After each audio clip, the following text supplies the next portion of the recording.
Bonjour tout le monde et bienvenue encore une fois, cette fois dans le cycle des concours d'accès en première année de médecine et de pharmacie. J'ai déjà publié il y a un peu de temps 5 questions-réponses sur le même thème des probabilités.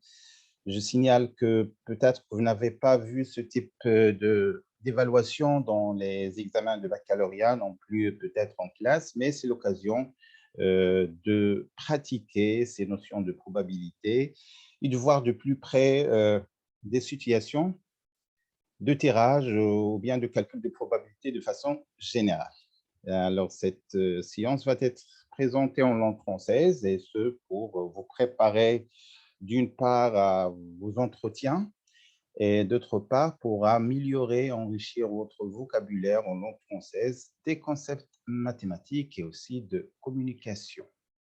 Pour la première question, une urne contient 3 jetons. Attention, il manque un 3 ici. 3 jetons blancs et 4 jetons noirs. On tire simultanément 3 jetons de l'urne. Alors, la probabilité pour avoir 3 boules de la même couleur est… Alors, l'exercice nous propose des items, des valeurs numériques, bien évidemment, qui sont inférieures strictement à 1, puisque en termes de probabilité, on ne devrait pas avoir des quantités qui sont supérieures à 1. Alors, je vous laisse le temps d'arrêter la vidéo et de faire votre esquisse. Pour ma part, je vais passer à la résolution. Alors, la question, c'était quoi d'abord? Le tirage étant simultané, donc je vais utiliser le symbole CPN. Ce sont des combinaisons. Et on a au total 3 plus 4, c'est 7 jetons. Et la probabilité d'avoir les mêmes couleurs, ça veut dire que soit 3 jetons blancs, soit 3 jetons noirs. Donc, au bien. Alors, au bien. Alors, au bien, ça veut dire, on va traduire ce mot au bien par le symbole plus. Et donc, c'est C3, 3 plus C3, 4 sur C3, 7. Je vous laisse vérifier. Question 2, on lance dans l'air un dé de face numérotée de 1 à 6, soit P, K, la probabilité d'obtenir le chiffre K inscrit sur la face supérieure. Bien évidemment, K, il est compris entre 1 et 6. On suppose que P0 jusqu'à P5 sont des termes consécutifs d'une suite arithmétique de raison R égale à moins 1 sur 45. Quelle est la valeur de premier terme P0? Bien, quelle est la probabilité d'obtenir le chiffre 0? Attention à ne pas confondre chiffre et nombre. Le nombre, il est composé de chiffres et les chiffres sont 0 jusqu'à 9. Alors, qu'est-ce qu'on va vous proposer? Alors, l'idée est que toujours, il faut démarrer par cette formule naturelle, c'est que la somme des probabilités égale à 1.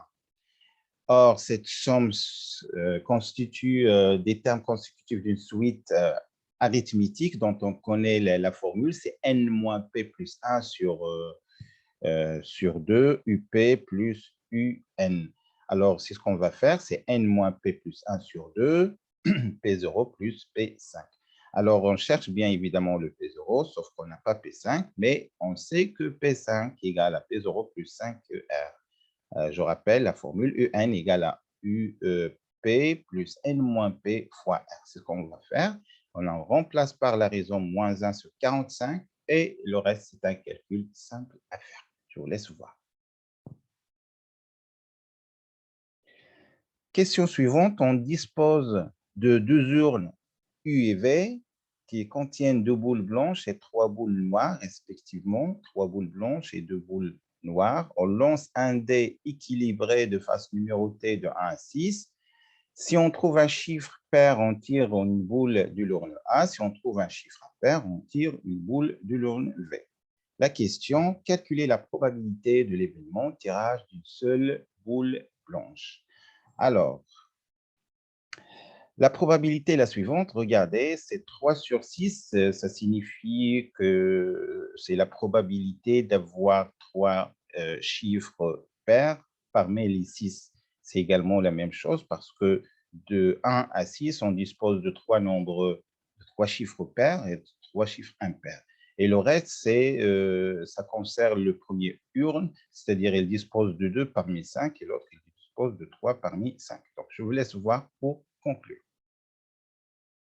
Enfin, la probabilité de tirage d'une boule blanche est bien 1,5, ce qui est logique. Hein.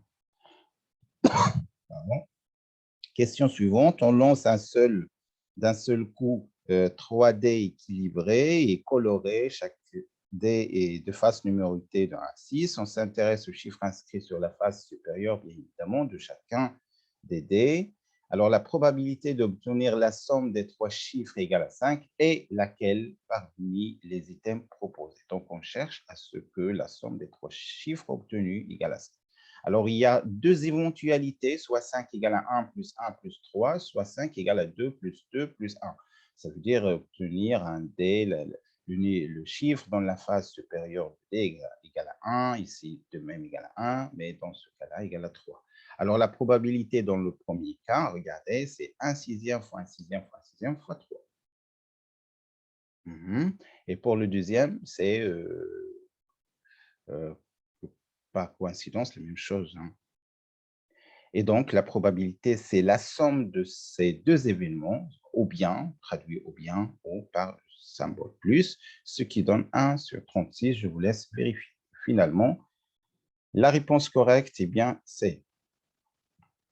Question suivante. Une urne contient 9 jetons de rouge portant le chiffre 1, 3, le chiffre 1, 3 blancs qui portent le chiffre 1, 2, 2 et 4 jetons noirs qui portent les chiffres 2, 2, 1, 1. Vous pouvez toutefois faire un esquisse, un petit dessin pour schématiser la situation. Ce serait très bénéfique et ça va beaucoup vous aider et puis penser à la résolution. Alors, on tire au hasard simultanément 3 jetons dans l'urne. La probabilité de l'événement X, les 3 jetons tirés sont de couleurs différentes, égale à 1 sixième. L'événement Y, les 3 jetons portent le même chiffre, la probabilité égale à 2 septièmes. Et parmi les jetons tirés, il existe au moins une blanche, alors la probabilité de Z égale 16 sur 21. La question ici de donner la valeur de vérité pour chacune des propositions. Alors, j'espère que vous allez faire le tour de la question. Donc, pas de surprise, le tirage étant simultané. Alors, on va utiliser le symbole CPN. Il s'agit de combinaisons.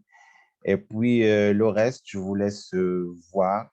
Hein, je vous laisse voir et vérifier vos calculs parce qu'il n'y a pas de surprise.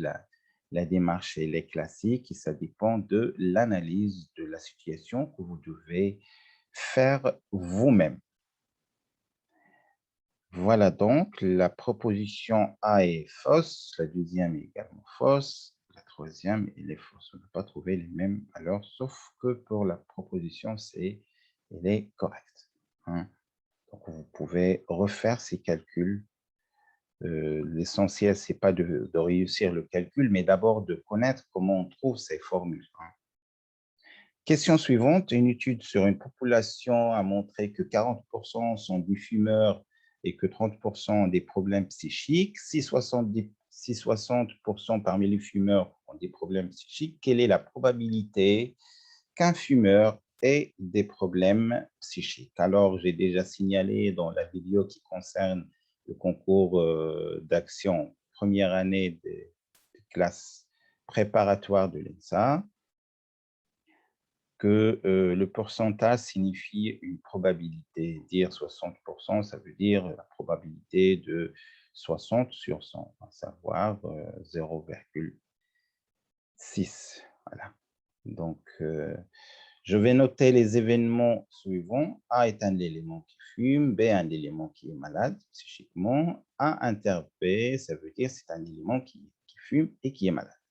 Alors, la probabilité cherchée, c'est une probabilité conditionnelle, dont vous connaissez déjà la formule, P de B de A, c'est P de, attention, ici c'est un P, c'est la probabilité de l'intersection sur P de B. Donc, il reste à remplacer pour trouver la réponse correcte, c'est-à-dire D. Question suivante, une urne contient 2 boules blanches et 3 boules noires. Les boules noires sont indiscernables ou touchées. On tire au hasard et simultanément deux boules dans l'urne. La probabilité d'obtenir deux boules de couleurs différentes est la suivante.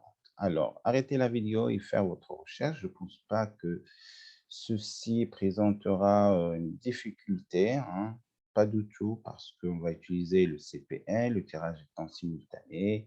Le reste, vous le connaissez. On va tirer 2 parmi 5. On va tirer 1 parmi 2, une parmi 3. Donc, le reste est à achever.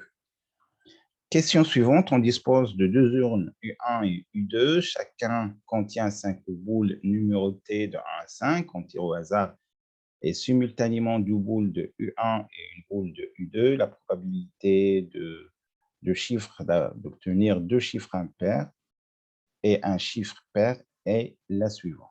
Donc, je vous laisse voir. Tout simplement, voilà ce qu'on va faire. Vous pouvez faire votre analyse, pourquoi on a fait C2-3, C2-5, hein, C1-5, ainsi de suite. En tout cas, il s'agit d'une multiplication. Hein. La réponse correcte est bien A. Question suivante, on lance deux dés de couleurs différentes. Chacun des dés est équilibré et de face numérotée de 1 à 6. La probabilité d'avoir deux chiffres de somme 8 est, alors pour avoir la somme égale à 8, on a trois éventualités, soit 2 plus 6, soit 4 plus 4, soit 5 plus 3. Et donc, il faut traduire ceci en termes de probabilité. Voilà, la première, c'est 1 sixième, c'est 1, 2, et ainsi de suite. Voilà, il faut voilà la traduction pour qu'on puisse trouver enfin qu'il s'agit d'un sixième. Attention ici, c'est un, voilà, plus. Voilà, il y a trois quantités. Attention, ici, il y a une petite erreur. Hein. Mais quand même, enlever le 1 sixième. La réponse correcte est bien C. Voilà donc, on est arrivé à la fin de cette vidéo. J'espère que c'est clair et que vous avez pu au moins apprendre quelque chose. De ma part, je vous donne rendez-vous dans de prochaines vidéos. À très bientôt et très bonne préparation.